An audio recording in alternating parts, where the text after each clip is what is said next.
Hey guys welcome back to my channel. So ఈ రోజు log ఏంటంటే ఒక న్యూ అప్డేట్ అనమాట. మేము ప్రెజెంట్ ఉన్న హౌస్ నుంచి న్యూ రెంట్ హౌస్కి అయితే షిఫ్ట్ అవుదామని చెప్పేసి అనుకుంటున్నాము. చాలా మంత్స్ నుంచి ట్రై చేస్తుంటే ఈ మంత్లో అయితే ఫిక్స్ అయిందనమాట. మన సైడ్ లాగా టూలెట్ బోర్డ్ పెట్టి రెంట్కి ఇస్తాము అలాంటి క్వశ్చన్ మార్కే ఉండదనమాట. మనకి ఏదైనా న్యూ హౌస్కి వెళ్ళాలంటే రెంటెడ్ హౌస్కి చాలా పెద్ద ప్రాసెస్ ఉంటుంది. కొన్ని యాప్స్లో మనం అప్లై చేసుకోవాలన్నమాట. అప్లై చేసిన తర్వాత కూడా మన బ్యాంక్ స్టేట్మెంట్స్, వైఫ్ అండ్ హస్బెండ్ది కూడా ఇవన్నీ చాలా పెద్ద ప్రాసెస్ ఉంటుంది. అవన్నీ ఓకే అయితేనే మనకి హౌస్ అయితే డిక్లేర్ చేస్తారనమాట. హౌస్ కూడా మనం ఎప్పుడు పడితే అప్పుడు చూడడానికి అవ్వదు. వాళ్ళు ఓకే చేసిన తర్వాత పర్టికులర్ వ్యూ డేట్ అని చెప్పేసి మనకి ఒకటి మెన్షన్ చేస్తారు. ఆ వ్యూ డేట్లోనే టైం కూడా మెన్షన్ చేస్తారు. అప్పుడే వెళ్ళి మనం ఆ హౌస్ని అయితే చూడాలి. సో ఆ రోజు అయితే మాకు అయితే మెయిల్ వచ్చింది. సో అందుకని చెప్పేసి మేము ఇంకా స్టార్ట్ అయ్యామన్నమాట. మార్నింగ్ 11:15కి మాకైతే వ్యూయింగ్కి హౌస్ చూడడానికి అయితే రమ్మన్నారు. ఇంకా మేముండే హౌస్ నుంచి న్యూ రెంట్ హౌస్కి అయితే ఒక 20 minutes అయితే కార్లో జర్నీ పట్టిందనమాట. కొంచెం దూరము.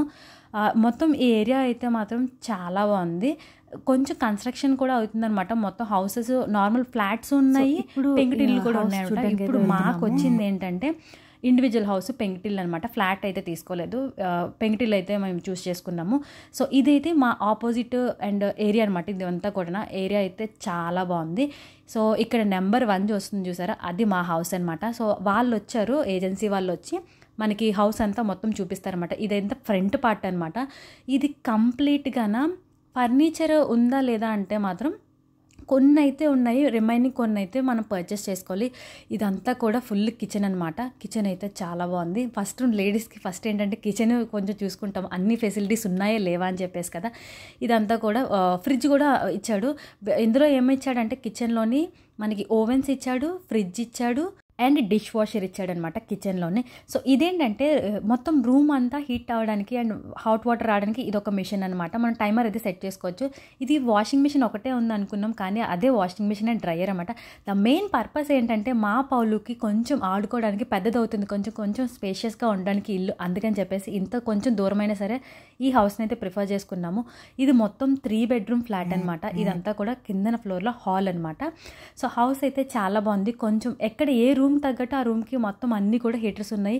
కార్పెట్ కూడా మనం సపరేట్గా వేయించుకోని అవసరం లేదు. మొత్తం వుడెన్తో కాకుండా నార్మల్ క్లాత్ కార్పెట్ అయితే ఇచ్చాడనమాట. మొత్తం 3 bedrooms-కి 3 washrooms ఇచ్చాడు. కింద ఫ్లోర్లో కూడా ఒక వాష్రూమ్ ఇచ్చాడనమాట, గ్రౌండ్ ఫ్లోర్ అని. పైన 2 floors-లోని 2 washrooms ఇచ్చాడు. మాస్టర్ బెడ్రూమ్లో అటాచ్డ్ కంపల్సరీ కదా.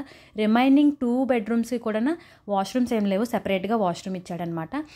డిష్ వాషర్ అయితే నేను అసలు ఎక్స్పెక్ట్ చేయలేదు. ఓకే అమ్మయ్య ఉంది అనుకున్నాను. ఈ డిష్ వాషర్ వల్ల సింక్ అయితే చాలా చిన్నగా ఇచ్చాడు, కొంచెం ప్రాబ్లం అనిపించింది.